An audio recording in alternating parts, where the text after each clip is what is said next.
Imagine a 93-year-old woman cheerfully mopping a McDonald's floor, claiming she works just for the joy of movement. Welcome to Speak Up English Bub, for today's advanced English listening practice, where we are analyzing how individual human stories are used to explain complex macroeconomic trends. And diving right into our first piece of feedback, the use of highly specific individual profiles while engaging risks oversimplifying the broader economic realities they're meant to represent. Yeah, absolutely. I mean, writers naturally gravitate toward these incredibly vivid human stories because they're sticky, right? Especially when you're writing materials designed for advanced listening practice and fluency. You want to hook the listener. Right, exactly. But the weakness we're seeing here is that the material frequently relies on fascinating but, extreme outliers to introduce a topic. And that just sets up a completely skewed cognitive baseline. Let's look really closely at that section discussing the aging workforce in East Asia. The text introduces us to Honda Tomiko. She is that 93-year-old janitor at a McDonald's in Kumamoto, Japan. Oh yeah, I remember that part. Right? And the material describes her cheerfully chuckling, stating that humans are animals and just need to keep moving. She even explicitly notes that her pension is plenty to live off of. Which is an incredibly charming image. It immediately grabs your attention. It does, but using her to explain the macro trend of aging workforces is, it's like using a magnifying glass to look at a single bright pixel on a screen. That is a great way to put it. It's a vivid, highly concentrated focal point, but it doesn't tell you what the whole picture is. You just see a bright dot. And a student preparing for an international exam might mistakenly assume the entire screen is that exact color. And if we look deeper into the provided data in the latter half of that section, the wider screen paints a very different picture. Yeah, it really does. More than half of elderly employees in Japan actually say they work out of financial necessity, not for the joy of movement. And in South Korea, nearly 40% of those over 65 make less than half the median income. Wow, that's a stark difference. Exactly. So by anchoring the entire demographic phenomenon to someone who is 93 and financially independent, the text completely fails to contextualize whether this experience represents the median reality. So the challenge is keeping the charm of that narrative hook, but without distorting the baseline understanding. Right. I suppose one way would be to just drop the extreme outliers and only profile average people, but, that usually makes for pretty dry reading. A better fix might be to find a way to quickly stitch that bright pixel back into the larger screen right after introducing it. Exactly. And my suggestion is to explicitly anchor these extreme human examples to the statistical median before zooming out to the macro trend. Okay, how so? You need to use a grounding sentence immediately following the anecdote to show exactly where this individual sits on the spectrum of the broader data. Like, don't leave the reader guessing if Tomiko is the rule or the exception. Got it. Let's try to map out what that actually looks like on the page. Sure. In the East Asia aging section, after describing Tomiko's cheerful McDonald's experience, the text needs a sentence that explicitly contrasts her situation with the average elderly Japanese worker. Yeah, like noting the specific median age of retirement, right? Exactly. Or highlighting that the typical post-retirement reality involves taking menial jobs at reduced pay due to seniority-based wage systems, which contrasts sharply with her unique situation of financial independence. And doing that immediately recalibrates the student's understanding. Totally. Building on that point, let's look at the African manufacturing segment. The text introduces Shubo, the chief executive of Jupower, which is a family-owned solar energy firm moving its operations from China to Tatu City, Kenya. Right. It's a fantastic narrative hook about the shifting tides of global manufacturing. We all love a story about a plucky, independent business navigating international waters. We do, but again, it lacks that immediate grounding. The text later mentions that Chinese foreign direct investment in African manufacturing surged to $12.3 billion in 2025. Yeah, and a reader is naturally going to connect Shubo's family firm to that massive number, and just assume the $12.3 billion is made up of thousands of other small family-owned solar firms. That makes sense, but could the evidence also support a different conclusion? Like the possibility that this $12.3 billion is mostly driven by massive state-backed enterprises rather than independent small to medium enterprises like Jupower? Oh, for sure. A grounding sentence here would clarify what percentage of that massive foreign direct investment actually comes from private firms versus state actors. Okay, I see. So by injecting a line that says, something like, while family firms like Jew Power represent a growing trend, over 70% of the $12.3 billion in FDI is still driven by heavy state-backed infrastructure projects. Exactly. The writer preserves the human hook while immediately establishing the economic reality. Okay, so grounding that outlier in statistical reality solves the entry point. But once you have the reader hooked and grounded, you still have to physically move them from that human story into the dense national data. And right now, the text doesn't drive the reader there, it teleports them. Yes. The structural transitions between ground-level human narratives and dense institutional data often feel jarring, disrupting the reading flow for a non-expert audience. Oh man, this is a classic symptom of the curse of knowledge. Oh, totally. The writer has spent weeks researching the connections, so to them, the leap from a local problem to a national policy feels obvious. Right. But the specific weakness here is that the leap from a visceral, ground-level image directly into high-level policy analysis lacks a bridging mechanism. It really does. The reader is suddenly catapulted from the micro to the macro without any connective tissue, which completely derails the listening or reading comprehension practice for an international student. Let's look at the segment on India's statistical infrastructure, because this is where that whiplash is most severe. The text opens with this brilliant ground-level vignette about government auditors visiting villages in Rajasthan in 2018. Oh, the missing toilets. Yes, they find that 49% of houses lack toilets, even though the state's data dashboards claim the area is 100% open defecation free. It is such a tangible, frustrating illustration of bad data. It is, but immediately following this image, the text jumps abruptly into the Niti Aayog think tank's abstract institutional warnings about statistical risks, and then into Saurabh Garg's appointment to the statistics ministry. Right, so the reader is basically left stranded in the bathroom in Rajasthan while the text is moved on to a federal office building in New Delhi. Exactly. It creates a severe cognitive gap, and we see the exact same structural issue in the Vanuatu climate change section. We really do. The text introduces Intasuru, a teacher standing in a flooded schoolyard on the island of Ununa. She remembers playing on a football field that is now 20 meters underwater. It's a heartbreaking scene. But then the text moves from that flooded schoolyard directly to discussions of Vanuatu sponsoring United Nations resolutions and citing International Court of Justice legal opinions. Yeah, that's a huge leap. For a student practicing advanced English fluency, this sudden shift in complexity level is intensely jarring. It's like a filmmaker cutting directly from a tight close-up of a character's face to a satellite view of the Earth. That's a perfect analogy. I'm looking at these segments and I'm struggling to see how we build a staircase between the two. Like, do we just list all the intermediate agencies? Because that seems incredibly tedious. Yeah, listing every agency would definitely bog down the pacing. But you do need to pan the camera out to show the wide shot. Okay, so how do we do that? Well, in economic writing, my suggestion is to introduce mechanism sentences that serve as conceptual stepping stones. These sentences should explicitly map the bureaucratic, political, or economic pathway that connects the local anecdote to the macro data. Guiding the reader's understanding step by step rather than just giving them the before and after. Exactly. Okay, let's test that out on the India segment.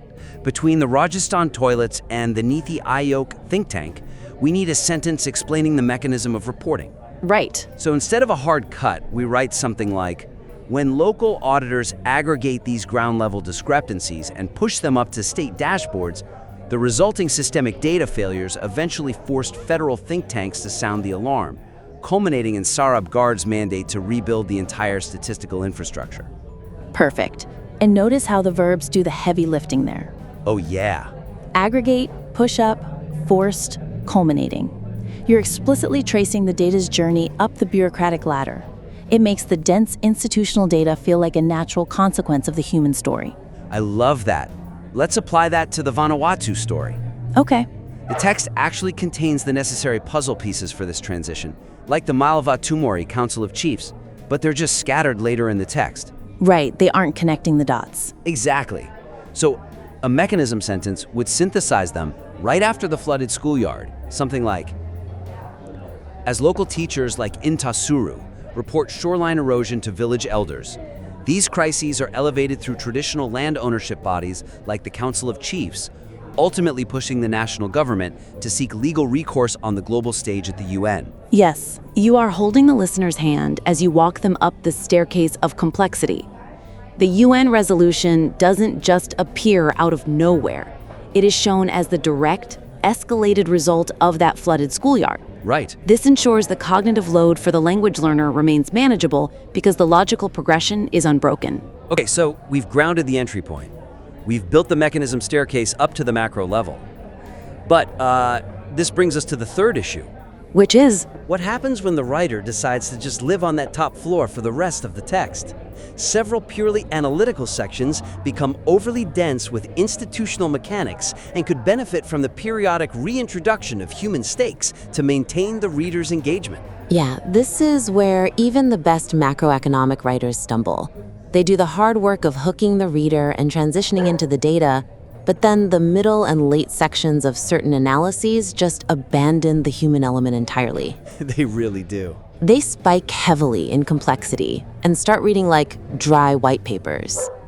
For a non-expert student audience who relies on a continuous narrative thread to stay invested, this is a fatal flaw in pacing. Let's look closely at the section discussing China's political hierarchy, specifically the profile of Kai Chi.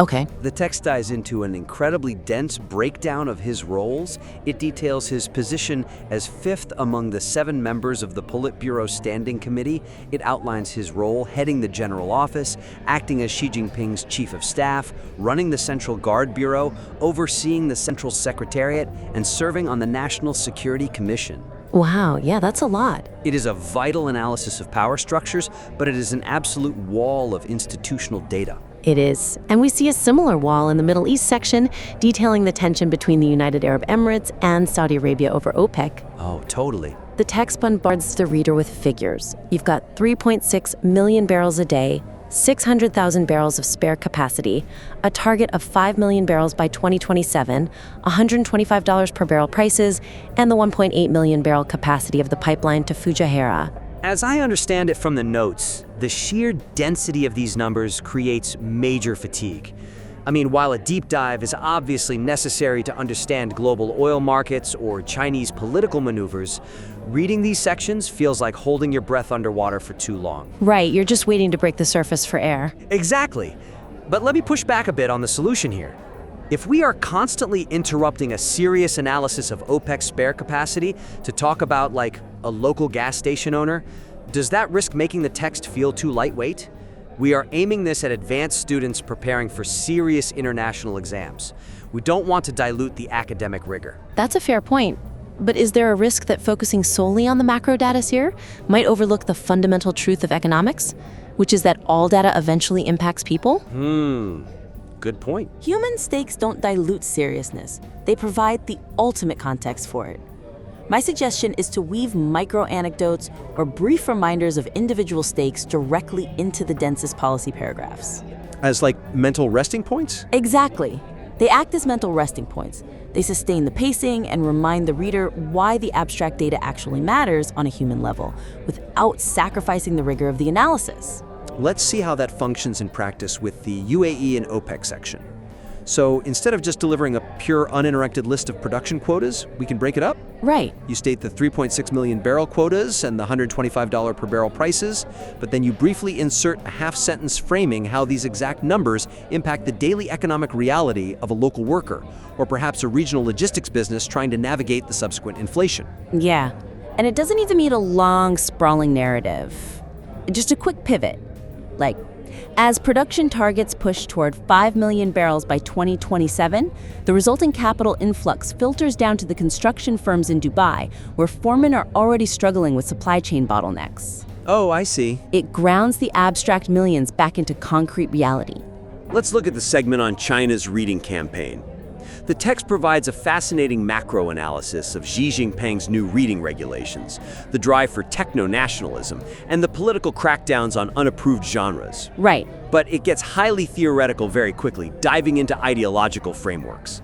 A concrete improvement here would be to intersperse this high-level policy analysis with quick recurring perspectives from the specific human elements introduced earlier in the text. Oh, definitely. You've got the independent bookstore owner who was forced to move from Shanghai to Washington, D.C., and you've got the young people pretending to read at the Binhai Library just for social media photos. Yeah, use them. Exactly. As you outline the new publishing regulations on historical nonfiction, bring it back to the bookstore owner. How does this specific theoretical rule dictate what they can actually put on a physical shelf? Or, as the text delves into the government's push for, deeper ideological engagement, you flash back to the visually stunning but functionally hollow Binhai Library. Yes. You contrast the theoretical policy goal with the reality of citizens treating the library as a photo backdrop. Keeping the human reaction parallel to the policy rollout provides that breath of air the reader desperately needs when swimming through heavy institutional text. And it prevents the essay from splitting into two disconnected halves, the fun story part at the beginning and the boring data part at the end. Right, exactly. By weaving those micro stakes throughout, the human element becomes a sustained lens through which complex macroeconomic data is comprehensively understood, which is exactly the kind of structural cohesion international exam graders are looking for. So a key theme running through this material seems to be the delicate balance of scale and the mechanics of moving the reader's eye between the micro and the macro. Absolutely. To recap our core takeaways, the material is incredibly rich, but to truly optimize it for advanced English listening practice, it requires 3 structural adjustments. First, anchor those brilliant extreme outlier anecdotes to statistical medians right away, so the student understands the baseline reality. Second, use mechanism sentences with active verbs to build a logical step-by-step bridge from the local close-up to the global wide shot. And third, weave micro-human stakes into the densest analytical sections so the reader doesn't drown in institutional data. If a writer can nail those 3 transitions, grounding the hook, building the staircase, and occasionally letting the reader come up for air, the entire piece will suddenly click into place. It transforms good research into an exceptional reading experience. We highly encourage the listener to take these concrete suggestions, revise the structural flow of their text, and submit their work back in again for further feedback. We'd love to see it. Writing about the global economy is largely an exercise in managing abstraction. If you only show the vast theoretical data, it's just noise. But if you carefully, intentionally keep that human figure in the frame, anchoring them, connecting them to the larger system, and reminding us they are still there, the massive scale of the world finally comes into sharp, comprehensible focus.